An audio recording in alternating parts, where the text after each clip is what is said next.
Hi, it's Ramsey Dewey with the JX Fight Club in Shanghai, China, and I'm here today to address probably the dumbest counter-argument to training in a live martial art or combat sport such as MMA or boxing, kickboxing, Muay Thai, wrestling, jiu-jitsu, etc.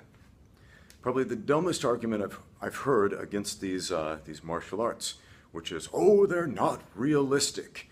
Because in a street fight, you can poke somebody in the eye, you can punch them in the throat, you can headbutt, you can scratch, you can claw, you can bite, you can, do all of those things, right? And it's especially annoying when it's coming from somebody who does not know how to fight, who says, well, I train in a reality-based self-defense system where we train eye jabs, finger pokes, small joint manipulation, and all those things that are illegal in the UFC. Therefore, if I got in a fight with a UFC fighter or a wrestler or a jiu-jitsu black belt, I could easily defeat him by poking him in the eye or pulling his hair or something else that's illegal under those rules. Okay, because you guys have rules and we don't. Now, here's the problem with that. If you take somebody who knows how to fight, somebody who knows how to wrestle, somebody who understands jiu-jitsu, somebody who knows how to box, somebody who really knows how to fight, and put him against somebody who knows how to do eye pokes, okay? Knows how to bite.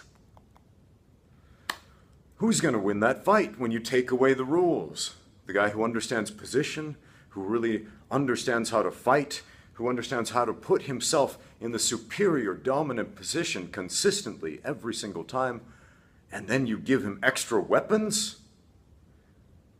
And remember the early UFCs before they added rules? Back when it truly was no rules? I think it was about UFC 6. There were some wrestlers who figured out, hey, if I take these guys down, pin them on the floor, get them in mount, then we can start throwing headbutts, right? Now, people who couldn't wrestle, they didn't do that. But the people who understand position, yeah, they were the ones winning fights with headbutts back in the day. Okay? Now, let me tell you something. I've heard all these reality-based self-defense guys poo-poo mixed martial arts and jiu-jitsu and wrestling and so on because it's not realistic, because there's no finger pokes and bites and scratching and all that stuff. But I'm going to tell you something. Train live with a brand new student. For example, in jiu-jitsu, go to a jiu-jitsu gym and train with the brand new white belts. And they do all of those things, every last one. They will bite you. They will grab your throat. They will scratch you. They will pull your hair. They will poke you in the eye. They will headbutt you. Without exception. Why? Because those are natural human self-defense instincts. You don't even have to train that stuff. Okay? People just naturally do that when we find ourselves being overwhelmed. We stick the hands out and we flinch and we try to, stick something in between ourselves and the danger. Okay? And if you're fighting somebody who understands position and pressure and proximity, and you're doing this stupid nonsense, well, with rules, you're going to get your arms broken, you're going to get choked, you're going to get stomped on. Without rules, you're going to get killed. Sorry to break it to you, my reality-based self-defense friends. That's a dose of reality.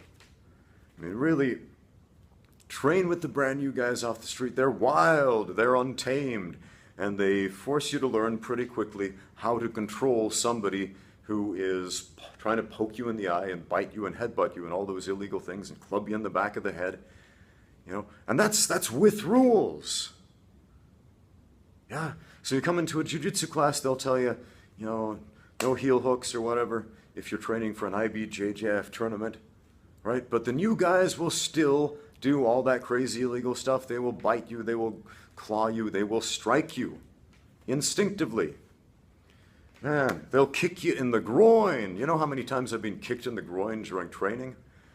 Man, I wear a tie steel cup every single day to train, and for good reason, because I get kicked in the groin every single day in training. Okay? So please don't tell me my martial art isn't realistic because I don't train for groin kicks. Man, got to tell you, I was holding pads for this new student one day, and this has happened more than once. So I hold up the pad, I'm like, all right, here's your left hand, this is a jab, throw a straight punch with your left hand there. And you know what she does? Boom!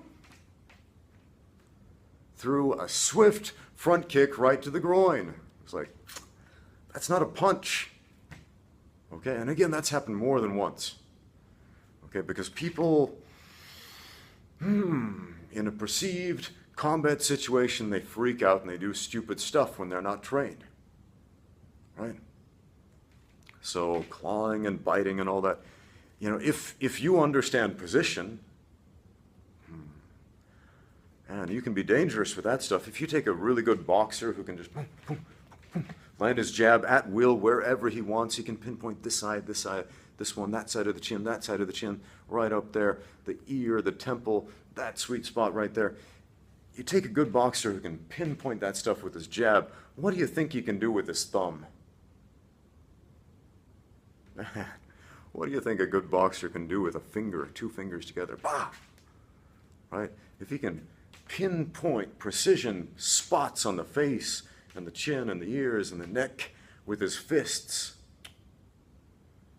and say goodbye to your eyes, guys, against a good boxer, man.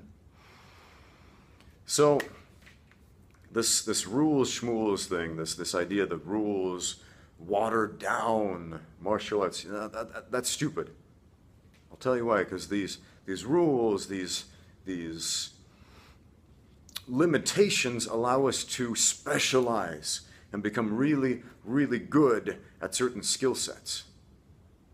Okay? So, without the limitations, my friends, we will never ask the right questions. And if we never ask the right questions, we will never get the right answers. So, thank you for watching. Get out there and train.